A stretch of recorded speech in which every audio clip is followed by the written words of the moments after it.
এই কারণে আমার সাথে অন্যদের ওইভাবে কথা হয়নি। এখন আমার সাবস্ক্রাইবার তো এটা সাবস্ক্রাইবার জিনিসটা এটা তো মানুষের ভালোবাসা।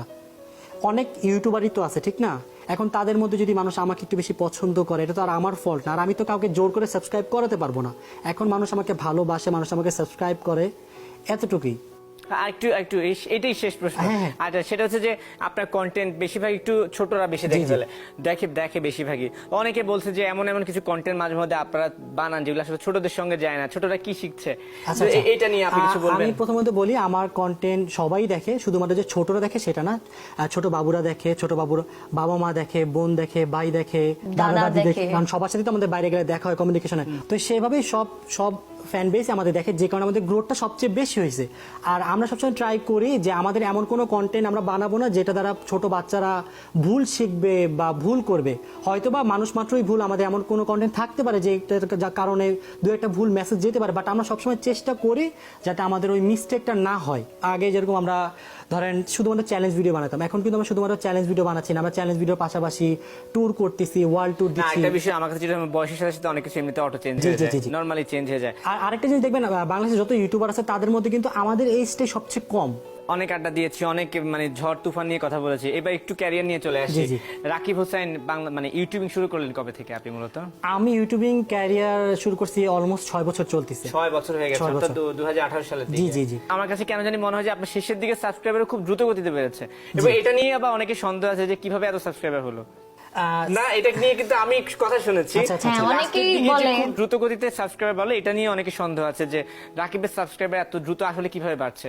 আসলে অন্য কিছু আছে নাকি? আমি বলি, আপনি যদি আমার আগের কাজ করার মাত্রা আর এখনের কাজ করার মাত্রা দেখেন তাহলে আকাশ পাতার পার্থক্য। আগে আমি মাসে একটা দুইটা ভিডিও আপলোড করতাম, বাট এখন আমি চেষ্টা করি কি একটু বেশি অ্যাক্টিভ থাকি। আর আগে ধরেন মাসে একটা দুইটা দিতাম, বাট এখন মাসে এমন হয়েছে আমি 5টা 6টা 10টা ভিডিও আমি বানাই ফেলি। আচ্ছা, যত বেশি কন্টেন্ট হয় তত সাবস্ক্রাইবার রেটটা বাড়ে। হ্যাঁ, ডে বাই ডে মানুষ আমাকে দেখতেছে, আমার চ্যানেল বড় হচ্ছে। আগে ধরেন আগে আমাকে 2 জন দেখে, এখন আমাকে 4 জন দেখে।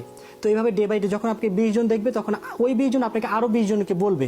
তো এই কারণে আমার সাবস্ক্রাইবারটা ডে বাই ডে আরো বেশি বাড়তেছে। আর রিসেন্টলি দেখবেন যে অনেকে যখন আমার 10 মিলিয়ন সাবস্ক্রাইবার হয় আমাকে অনেক সমালোচনা করে। তো এই সমালোচনার কারণে অনেকে ভাবে যে কে ছেলেটা একটু দেখি, যারা আর কি চেনতো না। তো তারা যখন আমার চ্যানেলে গেছে তারাও আমার কন্টেন্ট পছন্দ করা শুরু করলো। তখন আমার 1 মাসের মধ্যে 3 মিলিয়ন সাবস্ক্রাইবার বাড়ে, অলমোস্ট 1 মাসে 30 লাখ অলমোস্ট। তো মাঝে মধ্যে সমালোচনা আসলে পজিটিভ হয়ে আসে না, তো যখন তারা আমাকে নিয়ে উল্টাপাল্টা বলতেছে তখন মানুষ যাচ্ছে যে আসলে দেখি ও কি করতেছে। যাওয়ার পর দেখছে যে না, আসলে ওরা যা বলছে তো মিথ্যা বলছে, এই ছেলেটা তো আসলে ভালো কাজ করতেছে, তো আমরা একে সাবস্ক্রাইব করে দিই। আচ্ছা, আপনাদের সঙ্গে অনেক আড্ডা দিলাম। শেষমেশ যদি আপনাদের ভক্তদের উদ্দেশ্যে, আপনাদের লাভার্স আছে, হেটার্স আছে, সবার উদ্দেশ্যে যদি কিছু বলার থাকে চাইলে বলতে পারেন। কি আগে বলবেন? Ladies first. আচ্ছা, আপনি আগে বলেন। সেটা হচ্ছে আমার বাবাকে নিয়ে আমি বলবো। আমার বাবা সিএনজি চালক হোক বা সে রিক্সা চালক হোক, শুধু আমার বাবা কেন, আমাদের বাংলাদেশে অনেকের বাবাই আছে যারা রিক্সা চালায় বা সিএনজি চালায়। তারা কি মানুষ না? তারা অবশ্যই মানুষ। তো কোনো মানুষকে এভাবে ছোট করে দেখাটা আমার মনে হয় না। পেশা দিয়ে কাউকে আসলে ছোট করা উচিত না। সবচেয়ে বড় কথা হচ্ছে ও আমার ওয়াইফ, আমি ওকে বিয়ে করছি, তো ওর বাবা রিক্সা চালাক সিএনজি চালাক, যেটা আমার ব্যাপার। ভক্তদের উদ্দেশ্যে যেটা বলবো, আজকে আমরা আপনাদের জন্য এই জায়গায়।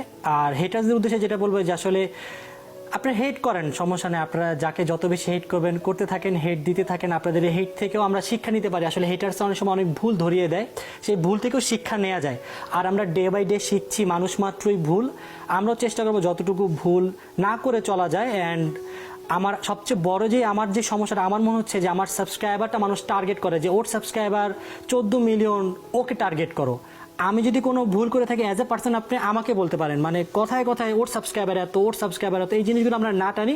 ভুল হলে আপনি ডাইরেক্ট বলতে পারেন যে রাকিব এটা করছে, রাকিবের এই মিস্টেকটা। তো যাই হোক, আশা করি এই ভিডিওটার পর সবকিছু ক্লিয়ার হয়ে যাবে। আর আমরা এখনো চাই যে ইয়াসিন মিথিলা এভাবে অনলাইনে মিথ্যাচার না করুক। আর আমরা যদি অপরাধ করে থাকি তারা সেই অপরাধগুলো যে আমাদের আইনের আওতায় নিয়ে আসুক। তারা তো বলতেছে যে আমাদের আইনের আওতায় নিয়ে আসবে, আমরাও চাই তারাও আইনের আওতায় আসুক। তারা কি করেছে তাদেরগুলোও আসুক। এতদিন আমি কোনো অ্যাকশন নেই নাই, আমি যতটুকু জানি সে আমার নামে একটা অলরেডি মিথ্যাচার করছে, যে আমাকে মিথ্যা স্ট্রাইকের মামলা দিচ্ছে। আমি সেটা লিগ্যাল অ্যাকশনে যাব, সমস্যা নেই। তো এতটুকুই, এখন দেখা যাক কি হয়, বাকিটা আল্লাহ ভরসা। ওকে রাকিব ভাই, ভালো থাকবেন, আপনিও ভালো থাকবেন। আর দর্শকদেরকে বলতে চাই, দর্শক এতক্ষণ কথা বলছিলাম কন্টেন্ট ক্রিয়েটর রাকিব হোসাইন এবং নুসরাত জাহান অন্তরার সঙ্গে। অনেক আলোচনা হয়েছে, সমালোচনা হয়েছে। শেষমেশ চাই শান্তির বার্তা ছড়িয়ে পড়ুক সবখানে। যে যেখানে থাকবেন ভালো থাকবেন।